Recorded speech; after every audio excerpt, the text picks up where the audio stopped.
when that first happened, you can't imagine the amount of pain I felt and the amount of rage I had.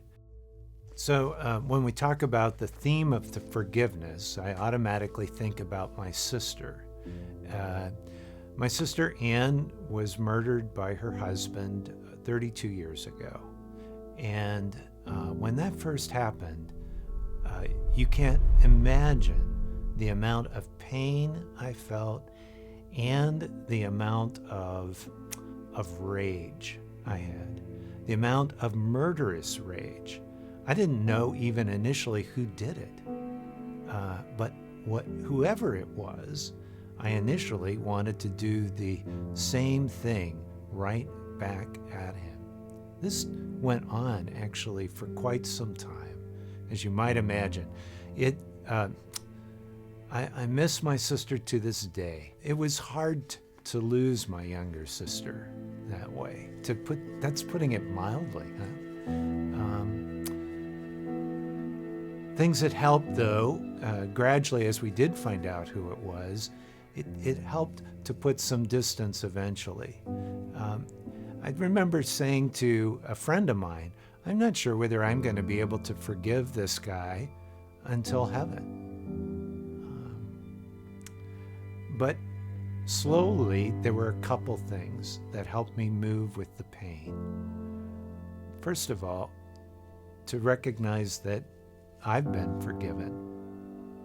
Now, I've not murdered someone, but I have done things that I'm ashamed of now.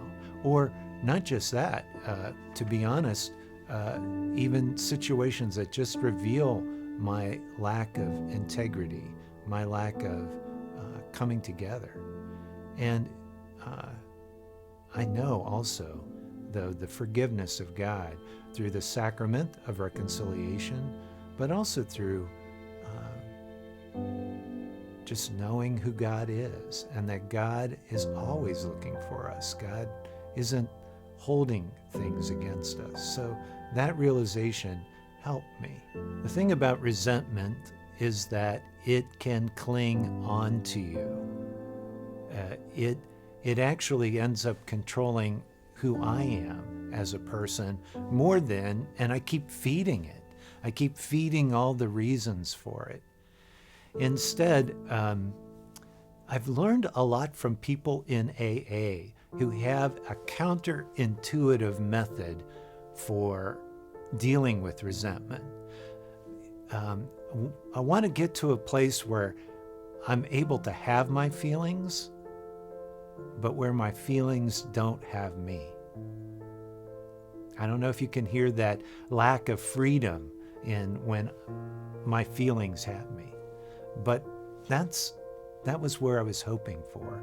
And AA folks say this: when you've got a resentment with someone, and mine was a big resentment, you need to pray for that person to receive all the gifts from God that you're asking for yourself.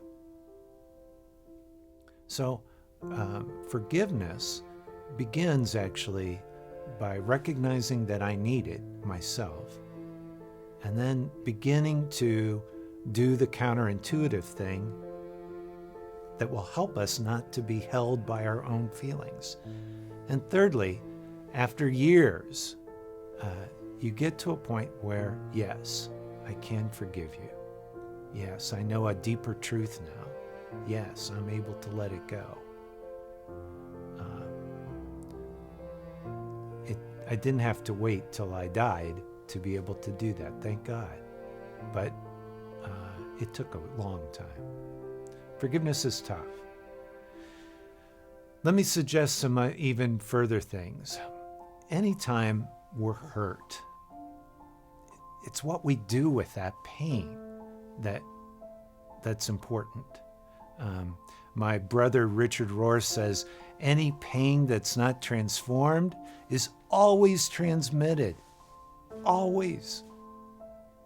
I think that's true. I mean, just check out our wars. Check out, that's pain magnified. That's where, our our national rights are being destroyed. So we've got to fight back with equal and maybe even more force. And people's lives are destroyed. Young people who are fighting these wars. I mean, it just continues. So how do we get our pain transformed? How do we allow that to be transformed? I think there's a couple ways. I think certainly personal prayer helps here. Again, Jesus walks with us in all of our darkness. Even from the cross, Jesus said, to those who had just pounded nails into his arms and legs and stretched him out to suffocate on a cross, as he's in that pain, he says, Father, forgive them. They don't know what they do.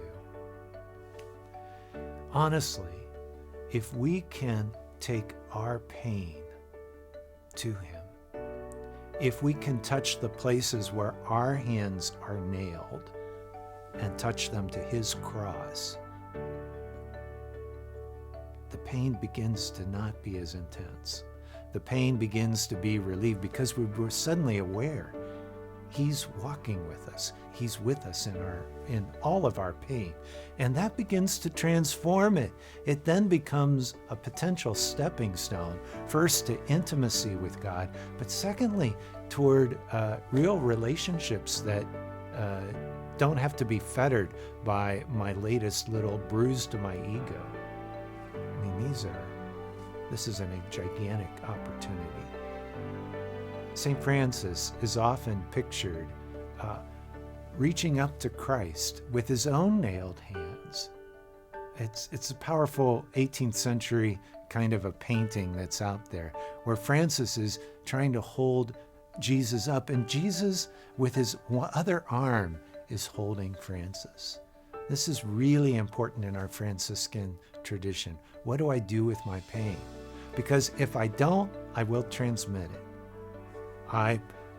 As provincial, I might yell at one of the guardians who comes home and yells at the cook who goes out and kicks her dog. I mean, that's the kind of pain that keeps getting transformed, that keeps getting transmitted if it's not transformed. That's what we're talking about here, where God can work with us. God's forgiveness can.